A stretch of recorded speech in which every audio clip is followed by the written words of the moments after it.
Hay una manera peligrosa de leer las profecías de Jesús: buscar en ellas las noticias de mañana mientras ignoramos la advertencia que Dios nos está dando hoy.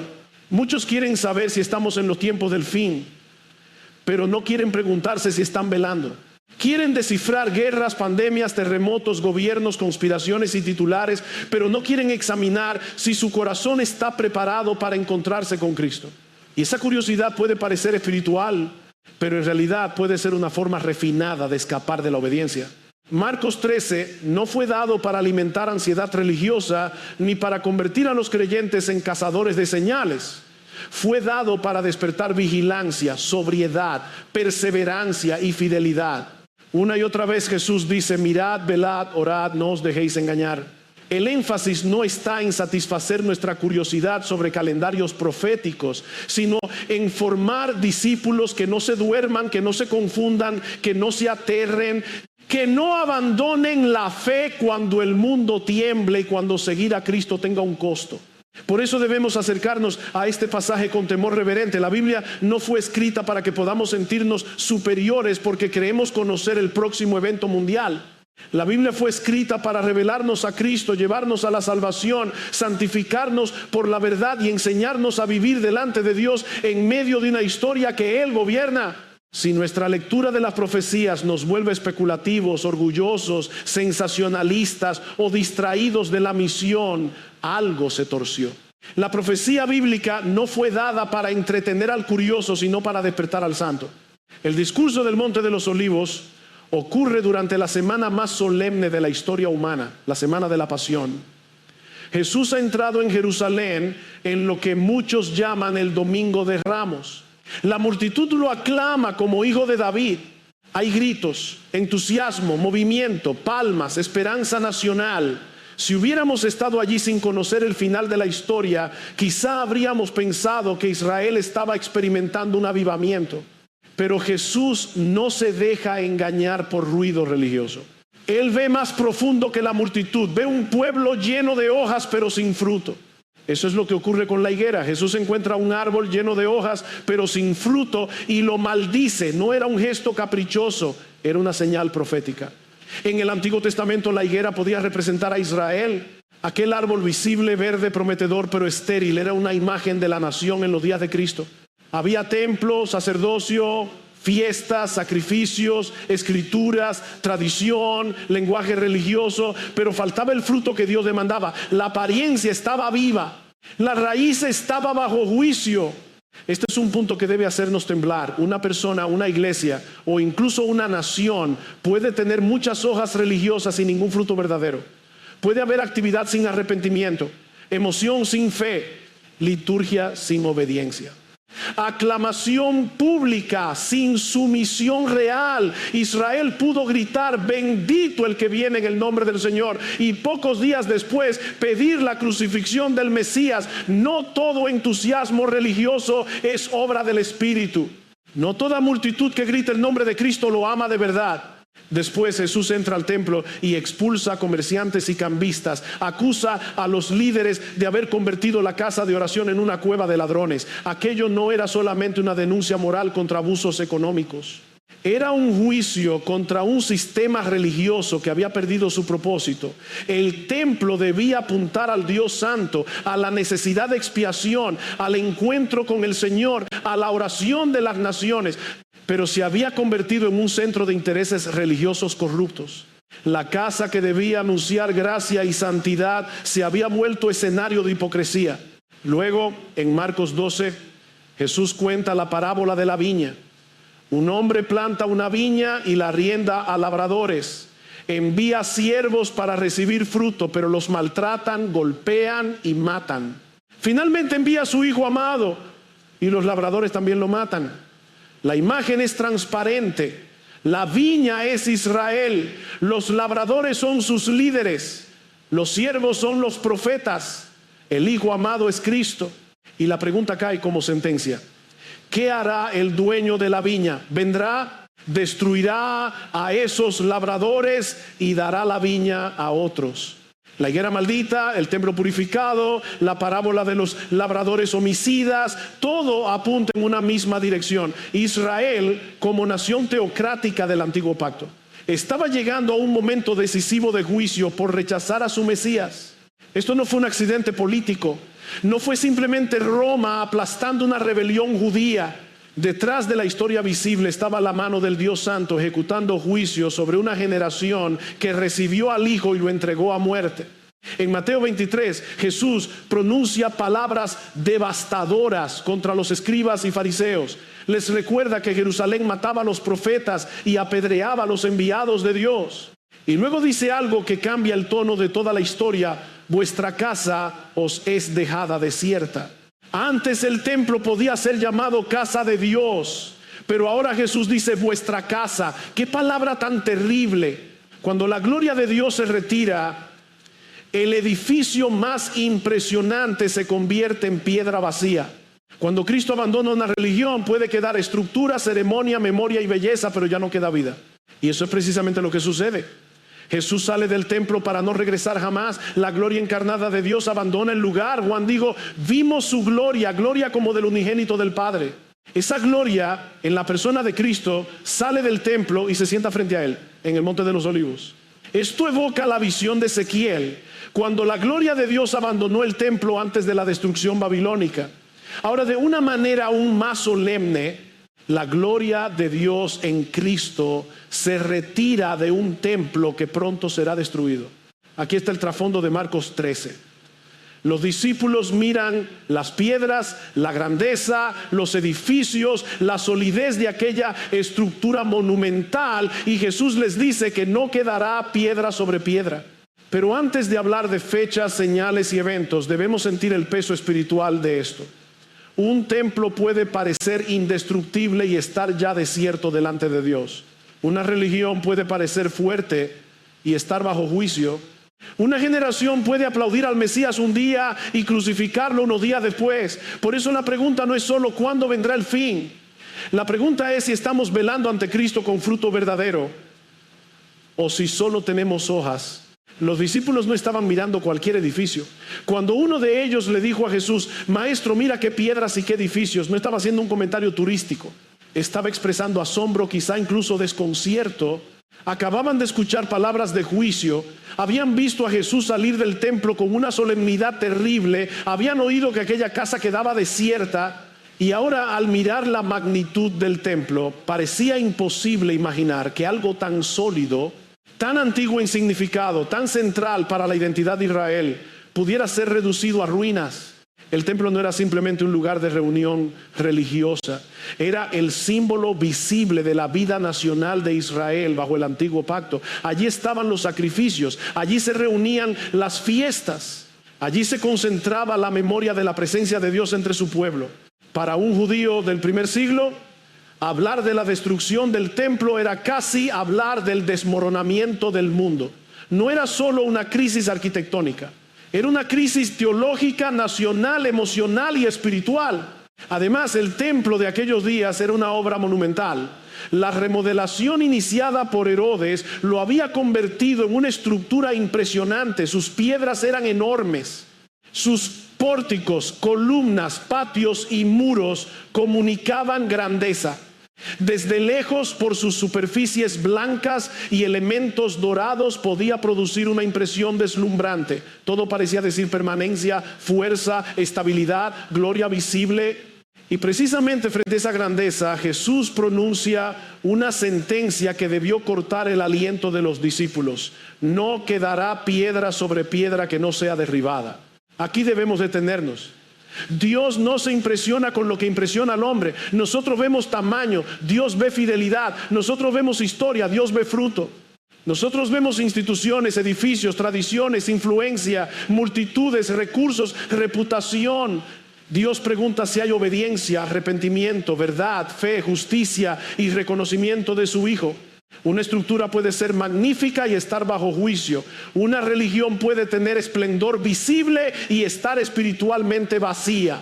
Un pueblo puede preservar símbolos sagrados mientras rechaza al Santo de Dios. El anuncio de Jesús no fue una exageración retórica. fue profecía. Él estaba declarando que aquel sistema llegaría a su fin de manera visible y devastadora. El templo sería destruido.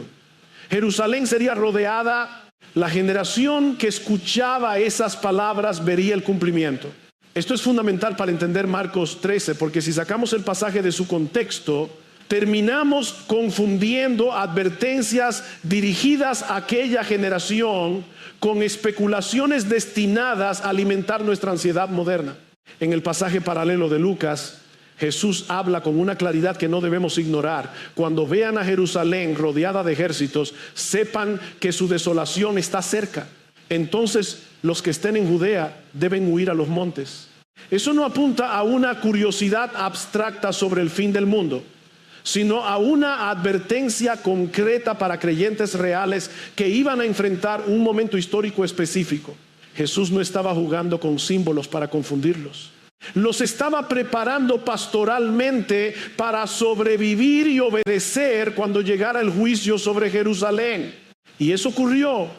Roma vino contra la ciudad. La resistencia judía terminó en una tragedia indescriptible.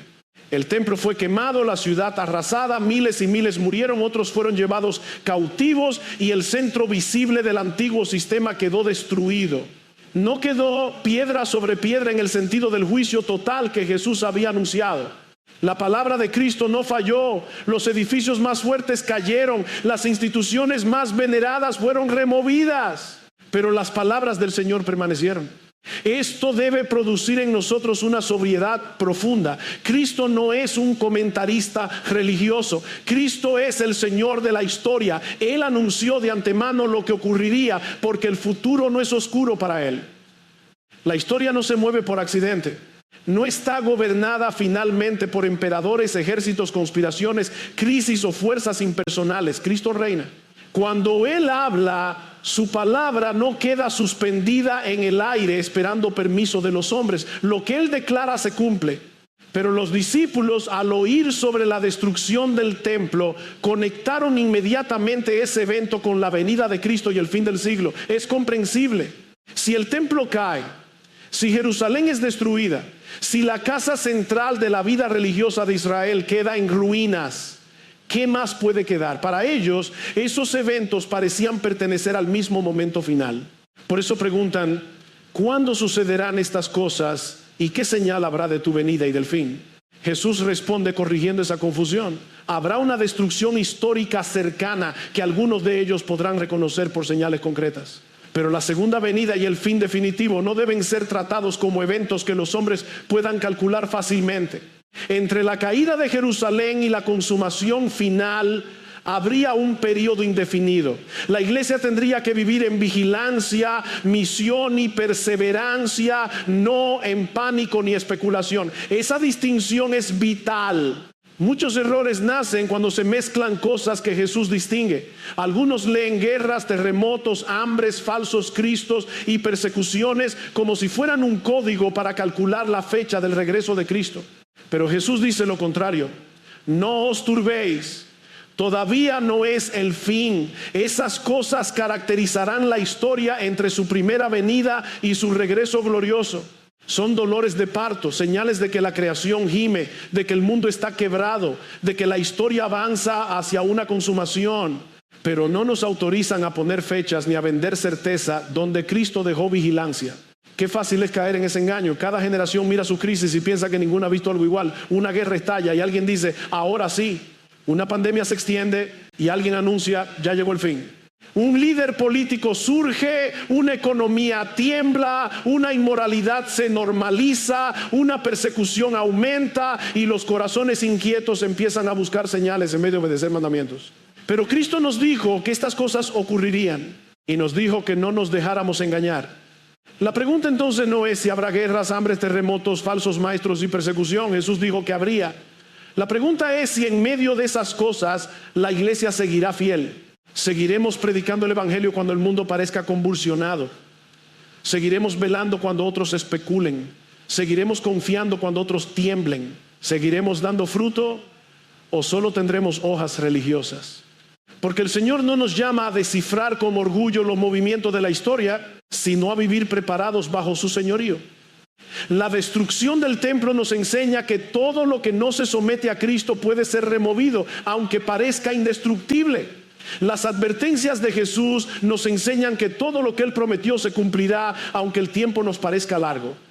Por tanto, no debemos leer Marcos 13 con ansiedad carnal, sino con reverencia. Cristo está diciendo: no se dejen engañar, no se alarmen, no abandonen la misión, no duerman espiritualmente. El templo cayó, la palabra permaneció. La historia sigue avanzando. Y el rey volverá cuando el Padre haya determinado. La primera advertencia de Jesús es tan sencilla que resulta sorprendente cuántas veces ha sido ignorada. Mirad que nadie os engañe. Él no comienza diciendo calculen, no comienza diciendo busquen claves secretas, no comienza diciendo interpreten cada crisis mundial como si fuera una señal exacta del fin. Comienza con una orden pastoral: no se dejen engañar. Y esa advertencia es necesaria porque el corazón humano, aún dentro de la religión, puede ser atraído por lo espectacular más que por lo verdadero. Vendrán muchos en su nombre. Habrá falsos cristos, falsos libertadores, falsos maestros, voces que pretenden hablar con autoridad mesiánica, personas que explotan el miedo, líderes que prometen salvación temporal, movimientos que anuncian respuestas definitivas. Y muchos serán engañados, no unos pocos, muchos. Eso significa que el engaño religioso no siempre se presenta como algo ridículo para todos. A veces viene envuelto en lenguaje bíblico, urgencia profética, aparente celo, señales impactantes y promesas de seguridad para tiempos inciertos. Por eso no basta con que alguien hable del fin para que sea bíblico. No basta con que mencione a Cristo para que sea enviado por Cristo. No basta con que use versículos para que esté interpretando correctamente la palabra. La pregunta no es si una persona suena intensa, sino si está sometida al texto. La pregunta no es si despierta emociones, sino si nos lleva a obedecer al Señor. La pregunta no es si logra asustarnos, sino si nos conduce a velar, orar, perseverar, predicar y confiar en Cristo. Jesús también dice que oiremos de guerras y rumores de guerras. Nación se levantará contra nación, reino contra reino. Habrá terremotos, hambres, pestes, alborotos. Y aquí viene lo que muchos no quieren leer con cuidado: no os turbéis, aún no es el fin. Cristo no dice que esas cosas son irrelevantes, no dice que no duelen, no dice que los cristianos deben mirar el sufrimiento del mundo con indiferencia, pero sí dice que no debemos convertir cada crisis en una fecha, cada conflicto en una especulación, cada pandemia en un calendario profético. Los discípulos necesitaban esa corrección y nosotros también. La historia del mundo entre la primera y la segunda venida de Cristo estará marcada por convulsión. Habrá guerras, habrá hambre, habrá enfermedades, habrá terremotos, habrá falsos maestros, habrá persecuciones, habrá momentos que harán pensar a muchos que el mundo no puede seguir así mucho más. Pero Jesús nos advierte: no confundan los dolores de parto con la hora exacta del nacimiento. La historia está preñada de la venida gloriosa del Señor, pero el tiempo del parto pertenece al Padre. La imagen de dolores de parto es profunda. Un dolor real anuncia que algo viene, pero no permite calcular con precisión absoluta el momento final. Una mujer puede tener dolores durante horas, otra durante mucho más tiempo.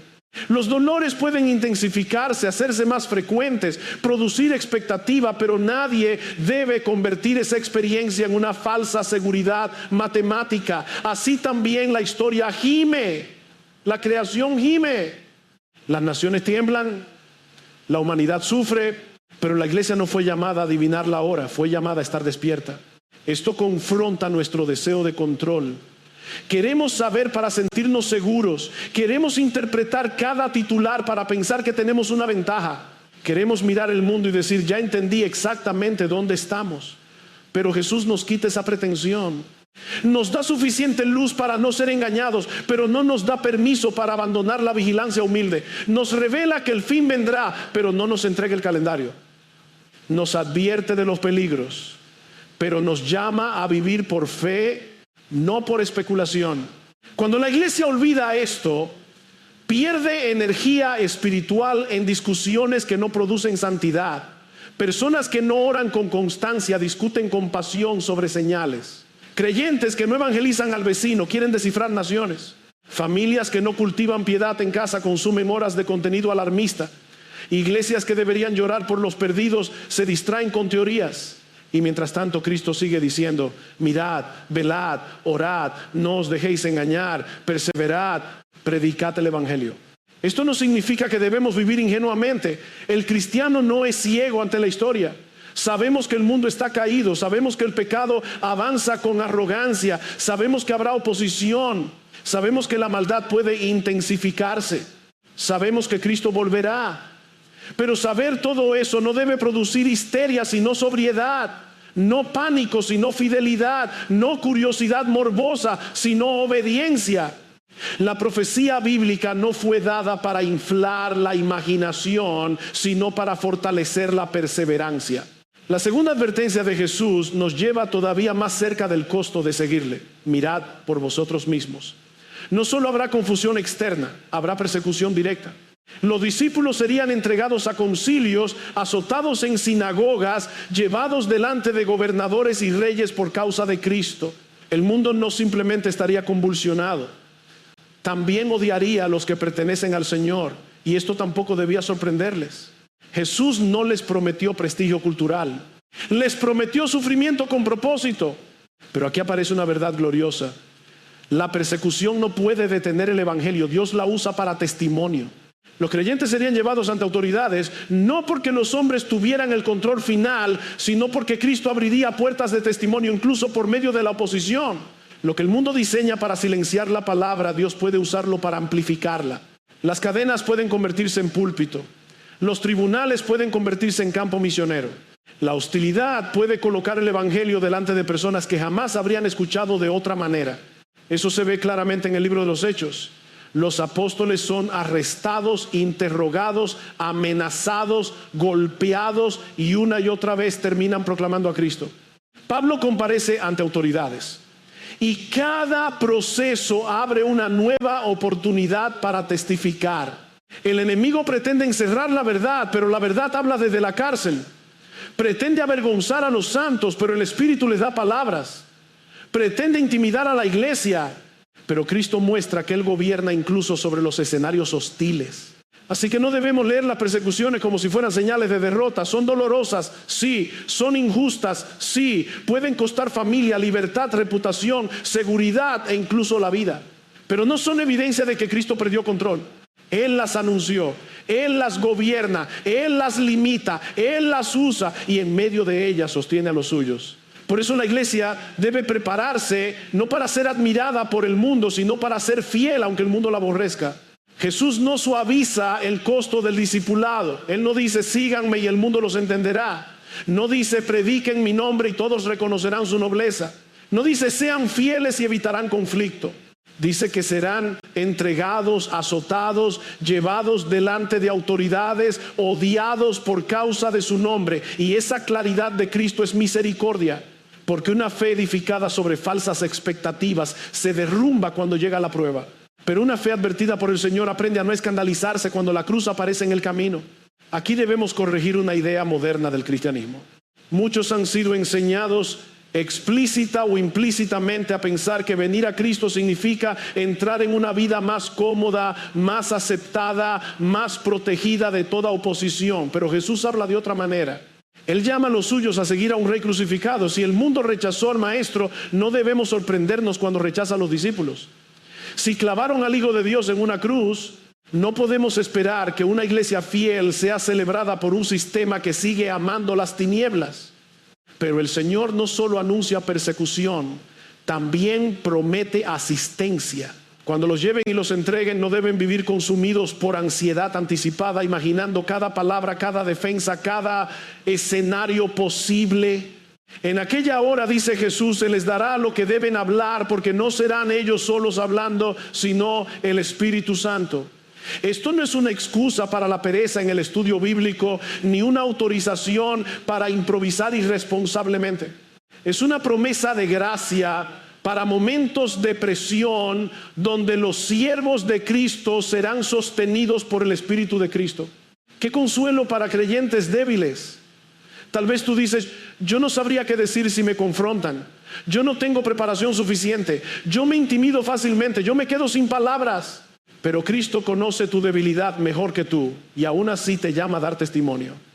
No confíes en tu elocuencia, pero tampoco uses tu falta de elocuencia como excusa para callar. El Espíritu Santo no convierte a todos los creyentes en grandes oradores, pero sí capacita a los suyos para confesar a Cristo con fidelidad cuando Él abre la puerta. Eso no ocurre solamente delante de gobernadores y reyes, también ocurre en conversaciones ordinarias. Un familiar te pregunta por qué no participas de cierto pecado. Un compañero se burla de tu fe. Un amigo te cuenta su culpa. Un hijo hace una pregunta difícil. Una persona de influencia te intimida y tú sientes que no puedes. Entonces oras en silencio: Señor, ayúdame. Y de pronto, no con inspiración profética nueva, no con revelación fuera de la Escritura, sino con una gracia real, puedes hablar de Cristo, del pecado, del perdón, de la cruz, de la esperanza. La boca se abre porque Dios fortalece al testigo. Pero Jesús lleva la advertencia todavía más lejos. La oposición no vendrá solamente de instituciones, autoridades o sociedades hostiles. Vendrá incluso de la familia. El hermano entregará a muerte al hermano, el padre al hijo, los hijos se levantarán contra los padres. Estas palabras son durísimas. Hay un dolor particular cuando el rechazo viene de los que deberían amar, proteger y comprender. Una burla de un extraño duele. Una amenaza del gobierno pesa, pero el desprecio de la propia casa puede herir con una profundidad que pocas cosas igualan. Esto ha ocurrido a lo largo de la historia. En muchos lugares, convertirse a Cristo ha significado ser expulsado de la familia, denunciado por parientes, golpeado por padres, abandonado por cónyuges, traicionado por hermanos, tratado como muerto por aquellos que comparten la misma sangre. El Evangelio, cuando entra en un corazón, puede revelar el odio profundo que el mundo siente contra Cristo. Y ese odio puede ser tan fuerte que rompe afectos naturales. La sangre familiar no siempre pesa más que la enemistad espiritual contra el Hijo de Dios. Pero también debemos ser honestos, no todo rechazo que recibimos es persecución por Cristo. A veces somos rechazados porque hemos sido imprudentes, ásperos, orgullosos, innecesariamente ofensivos, rápidos para condenar y lentos para escuchar. Hay creyentes que confunden su falta de sabiduría con fidelidad. Cristo no nos llama a ser irritantes por carnalidad, sino testigos por verdad. Si sufrimos, que sea por causa de su nombre, no por nuestra arrogancia. Si somos rechazados, que sea por la luz del Evangelio, no por la dureza de nuestro carácter. Aún así, por más prudente que seas, habrá oposición si eres fiel. El mensaje de la cruz ofende el orgullo humano. Decir que todos somos pecadores y necesitamos salvación ofende la autosuficiencia. Decir que Cristo es el único camino ofende el pluralismo. Decir que Dios define el bien y el mal ofende la autonomía moderna. Decir que hay juicio venidero ofende una generación que quiere un Dios sin santidad. Si perteneces a Cristo, en algún momento sentirás el peso de llevar su nombre en un mundo que no quiere someterse a Él. Seréis aborrecidos de todos por causa de mi nombre, dice Jesús. No significa que cada persona individual nos odiará con la misma intensidad en todo momento, sino que el mundo, como sistema rebelde contra Dios, no puede amar verdaderamente a los que representan a Cristo. La iglesia no debe medir su fidelidad por su popularidad. ¿Hay formas de ser rechazados por necedad? Sí, pero también hay formas de ser aplaudidos por infidelidad. Si el mundo nunca tropieza con nuestro mensaje, tal vez hemos escondido demasiado de Cristo. Y entonces viene una frase decisiva: mas el que persevere hasta el fin, este será salvo. Esto no enseña que la salvación dependa de la fuerza humana, como si el creyente se mantuviera salvo por su propia capacidad. Enseña que la perseverancia es evidencia de una fe verdadera sostenida por Dios. Hay personas que creen por un tiempo, reciben la palabra con emoción, caminan mientras no cuesta demasiado, pero cuando viene la prueba se apartan. La persecución no destruye la fe verdadera, revela la fe falsa. Esta es una advertencia seria para todo oyente. ¿Qué tipo de fe tienes? ¿Una fe de emoción momentánea o una fe que persevera? ¿Una fe que sigue a Cristo mientras es conveniente o una fe que permanece cuando hay pérdida? ¿Una fe de hojas visibles o una fe con fruto real? ¿Una fe que ama la reputación cristiana o una fe que ama al Cristo rechazado? El fin mostrará quiénes eran del Señor. No por perfección sin caídas, sino por perseverancia sostenida por gracia. Por tanto, no vivas asustado por el odio del mundo, vive despierto. No busques persecución de manera imprudente, pero tampoco huyas de la fidelidad para conservar aceptación. Cristo reina. Él anunció esta cosa para que no tropecemos cuando ocurran. La iglesia será perseguida, pero no destruida. Será odiada, pero no abandonada. Será llevada delante de hombres poderosos, pero el Espíritu hablará por medio de sus testigos. Será presionada, pero el Evangelio será predicado a todas las naciones. El mundo podrá aborrecer el nombre de Cristo, pero no podrá impedir que ese nombre sea proclamado hasta los confines de la tierra. Hay algo profundamente contrario a la intuición humana en las palabras de Jesús. La persecución no detendrá el Evangelio, sino que servirá para testimonio. Nosotros pensamos que si la iglesia es presionada, silenciada, marginada, llevada ante tribunales, ridiculizada por la cultura o rechazada por la familia, entonces la obra de Dios está retrocediendo. Pero Cristo mira la misma realidad desde su trono y dice: eso también lo usaré. Esa puerta que el mundo cree cerrar será una puerta por la que mi palabra entrará a lugares donde de otro modo no habría llegado. Esto no significa que la persecución sea algo ligero. No debemos hablar de ella con romanticismo. Ser aborrecido por causa de Cristo puede costar lágrimas reales, pérdidas reales, soledad real, peligro real. Hay hermanos que han perdido herencias, empleos, amistades, reputación, libertad y aún la vida por confesar al Señor. Hay familias donde el nombre de Cristo divide la mesa. Hay lugares donde bautizarse públicamente equivale a firmar una sentencia de rechazo social o violencia. Jesús nunca negó ese costo. Al contrario, lo anunció para que sus discípulos no confundieran sufrimiento con abandono. Pero en medio de ese sufrimiento hay una certeza: el Evangelio debe ser predicado a todas las naciones. Esa palabra debe es decisiva. No es una posibilidad frágil, no es un deseo incierto. No es una misión que depende finalmente de la estabilidad política, del favor cultural, de la protección legal o del ánimo de los creyentes. Es un decreto del Rey. Cristo ha determinado que su evangelio será proclamado en todas las naciones y ningún imperio, ideología, persecución, religión falsa, sistema político o resistencia demoníaca podrá impedirlo. La iglesia necesita recuperar esa confianza, no una confianza arrogante, sino bíblica. A veces miramos el avance del secularismo, la confusión moral, la hostilidad contra la verdad, la presión social contra quienes creen la Escritura y comenzamos a hablar como si Cristo estuviera perdiendo terreno. Pero el Señor no está improvisando. Él no está observando el mundo con sorpresa. Él anunció que habría oposición, anunció que habría engaño, anunció que habría persecución. Y en la misma boca con la que anunció el odio del mundo, anunció también que el evangelio sería predicado a todas las naciones. Por eso el creyente no debe vivir intimidado por la época en que le tocó nacer. No escogimos este momento de la historia por accidente. Dios nos puso aquí. Con estas presiones, con estas noticias, con estos debates, con estas tentaciones, con estas oportunidades, con estos familiares, con estos vecinos, con esta generación.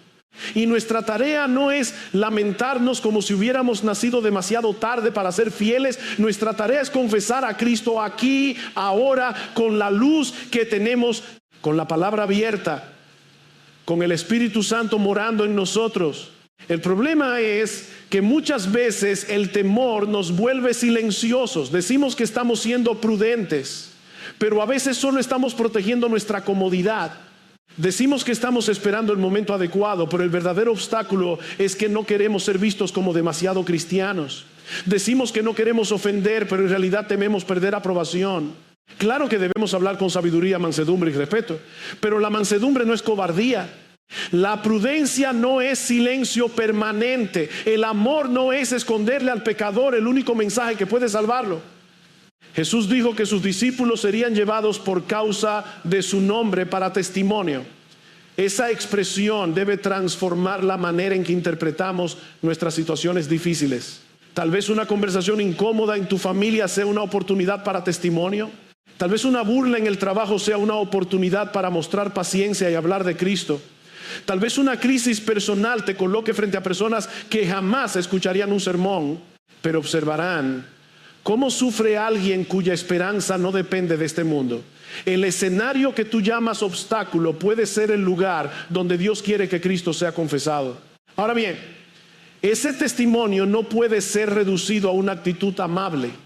La vida piadosa es necesaria, pero no reemplaza la proclamación. Una conducta santa adorna el evangelio, pero no explica por sí sola la cruz. En algún momento hay que hablar. Hay que decir quién es Cristo. Hay que hablar del pecado, del juicio, de la gracia, de la muerte sustitutiva del Señor, de su resurrección, de la necesidad de arrepentimiento y fe. Si el evangelio debe ser predicado, entonces no basta con ser personas buenas en silencio. Los mudos no predican. Aquí debemos examinarnos como iglesia. ¿Creemos de verdad que el evangelio es poder de Dios para salvación? Si lo creemos, ¿por qué hablamos tan poco? ¿Por qué tantas conversaciones se quedan en política, economía, salud, familia, entretenimiento y quejas, pero nunca llegan a Cristo? ¿Por qué nos avergüenza mencionar el nombre del Señor delante de personas que no tendrán esperanza fuera de Él? ¿Por qué somos tan valientes para opinar y tan tímidos para testificar? Tal vez no necesitamos más señales del fin, necesitamos más obediencia en el presente. Y sin embargo, esta obediencia no descansa en nuestra fuerza. Cristo no envía a sus discípulos como huérfanos. Les promete la ayuda del Espíritu Santo. El mismo Espíritu que vino en Pentecostés, el mismo que capacitó a hombres comunes para hablar con poder, el mismo que sostuvo mártires, el mismo que abrió puertas en medio de prisiones, mora en los creyentes verdaderos. No somos apóstoles. No recibimos revelación inspirada como ellos, pero sí tenemos al Espíritu que nos da valor, claridad, convicción, amor y firmeza para confesar la verdad en el momento necesario. Esto debe alentarnos. Tal vez eres débil, tal vez no tienes facilidad de palabra, tal vez has fallado antes, tal vez te intimidas, tal vez piensas que otros son más capaces, pero la misión de Cristo nunca ha dependido de personalidades impresionantes. Depende del Señor que usa vasos de barro para que la excelencia del poder sea de Dios y no de nosotros. Pablo llegó a Corinto con debilidad, temor y temblor, y Dios salvó a muchos. Pedro negó al Señor y luego predicó con valentía. La gracia puede levantar testigos donde antes hubo temor. La perseverancia entonces no es pasividad. Perseverar no significa esconderse hasta que todo pase. Perseverar significa seguir creyendo, seguir obedeciendo, seguir confesando, seguir amando, seguir velando, seguir predicando, aun cuando haya oposición. El que persevera hasta el fin será salvo, no porque compre su salvación con resistencia, sino porque su resistencia muestra que ha sido sostenido por una gracia que no falla. La fe verdadera permanece porque Cristo guarda a los suyos. No sabemos cuándo vendrá el Señor. No sabemos cuántas guerras más verá el mundo, cuántas crisis, cuántas persecuciones, cuántos falsos maestros, cuántas generaciones. Pero sí sabemos qué debemos hacer mientras esperamos. No dejarnos engañar, no turbarnos, no callar, no abandonar la comunión, no negociar la verdad, no avergonzarnos de Cristo, no vivir distraídos. El Rey viene, el Evangelio debe ser predicado, la iglesia será guardada. Y todo creyente debe preguntarse hoy: si Cristo me llamó a velar y testificar, ¿por qué estoy viviendo como si mi comodidad fuera más importante que su nombre? Jesús no nos dio estas advertencias para que vivamos mirando el cielo con miedo, ni mirando las noticias con ansiedad, ni mirando al mundo con desesperación. Nos las dio para que vivamos despiertos. Hay una gran diferencia entre estar alarmado y estar velando.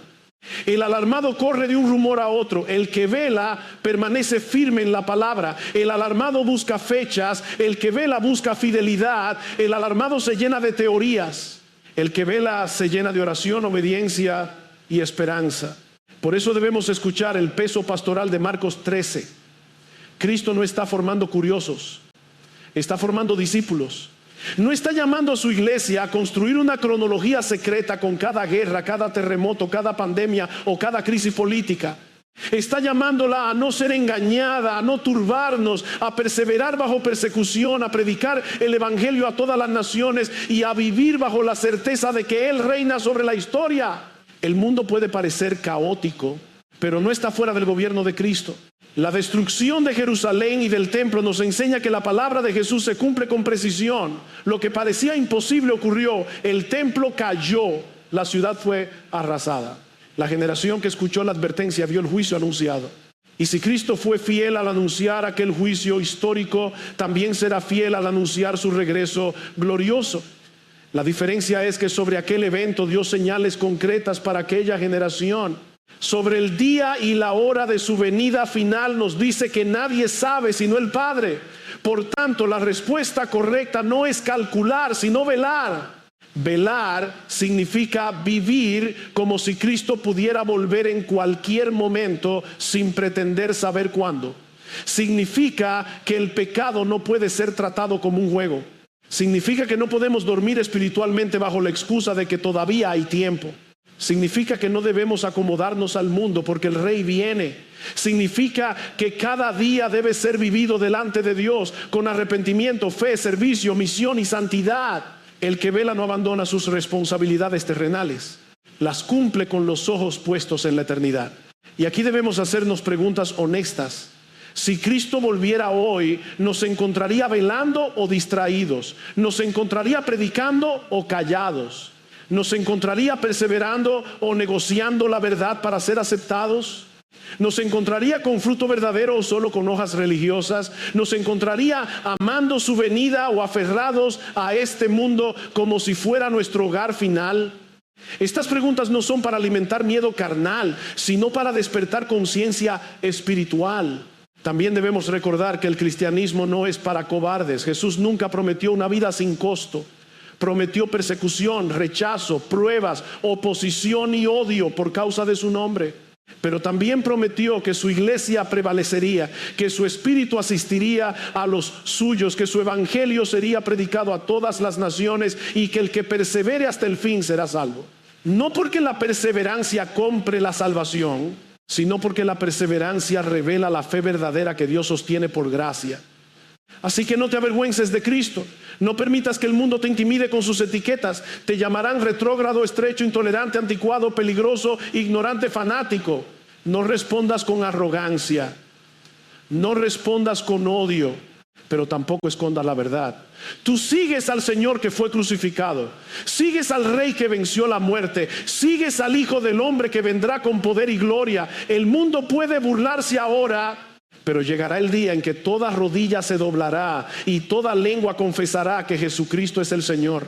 Este mundo no se mueve a tontas y a locas. Las naciones no son soberanas delante de Dios. Los imperios no son finales. Los tribunales no tienen la última palabra. Las ideologías no pueden detener el decreto del cielo. Cristo anunció su muerte. Cristo anunció su resurrección. Cristo anunció la destrucción de Jerusalén. Cristo anunció la expansión del evangelio. Cristo anunció la perseverancia de su iglesia. Cristo anunció su regreso. Y todo lo que él ha dicho se cumplirá, porque él es el Señor de la historia. Por eso, iglesia, sigue predicando. Sigue criando hijos en la verdad. Sigue orando cuando el mundo se burle. Sigue congregándote cuando otros se enfríen. Sigue confesando a Cristo cuando la cultura quiera silenciarte.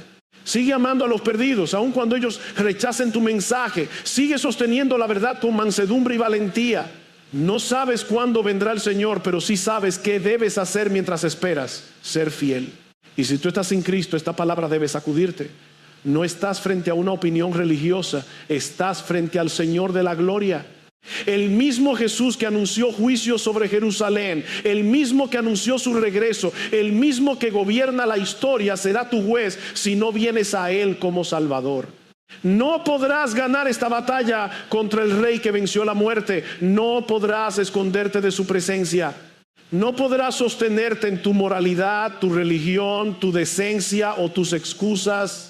Ven a Cristo, ven arrepentido, ven reconociendo tu pecado. Ven confiando no en tu justicia, sino en su sangre derramada en la cruz. Él murió por pecadores y resucitó con poder. Él no desecha a nadie que viene a Él buscando perdón. Pero no juegues con el tiempo. No uses la incertidumbre del día final como excusa para postergar la obediencia. El llamado es hoy. Ríndete al Rey. Porque el templo cayó, la palabra permanece, el evangelio avanza, la iglesia será guardada y Cristo volverá en gloria. The truth is endless, so wide, so far, but somehow I'm still lost in you.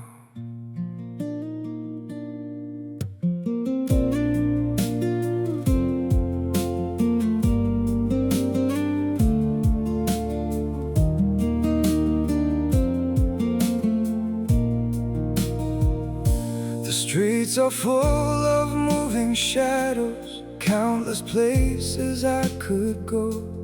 City shining, people passing, yet I still feel so alone. Every road keeps leading nowhere, every sky feels cold and blue. In this world so vast and open, I'm still lost in missing you.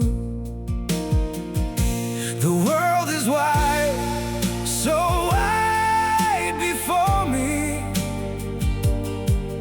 but I keep losing my way. Somewhere in the endless distance, your memory makes me stay. The world moves on